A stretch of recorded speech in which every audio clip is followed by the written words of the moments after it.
On an ordinary Tuesday night in April, Emerson College freshman Abby Skorupski taps. At an art school like Emerson, dance rehearsal is common, but for Abby, just getting back on the dance floor is a miracle in and of itself. I've been living with my brain injury for 3 years and about 3 months. I sustained my brain injury from being pushed on the school bus my sophomore year of high school.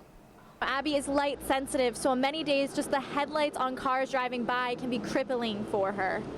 Going to school in Boston with a brain injury is hard because there's so much action going on all the time and things that are just out of your control, like ambulances all the time, cops all the time. It's a city, there's always action and the sirens going around.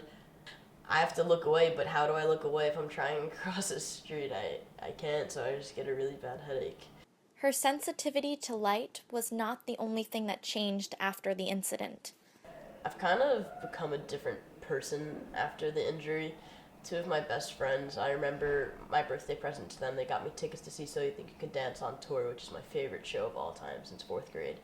And we were seeing the show, and they were just like, Abby, you're not as much fun anymore. We don't have as much fun hanging out with you.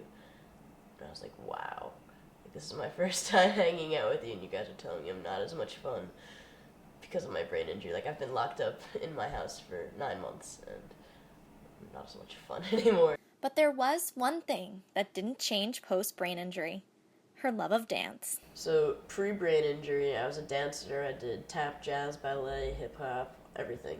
When I was first cleared to go back to dance after the brain injury, my dance teachers didn't want me back. They were like, she's been out of dance for 5 months. She's not going to be able to come back for the recital. She's not going to come back for the big show. And of course, I was cooped up in my room, in cocoon therapy, in a dark room, not having any social life except doctors. So I wanted to get back in it. And I was like, I can do it. Like, I've been in physical rehabilitation. I've been on treadmills. Like, I'm active. I can do it. At least let me do some of the dances. And the only dances I could physically do were tap. So after the brain injury, I became more of a tapper. And Abby will be performing this weekend at the Paramount main stage. And for the first time in years, the girl who was forced to live part of her life in the dark will be in the spotlight once again. For EIV News at 6, I'm Mariah Terry.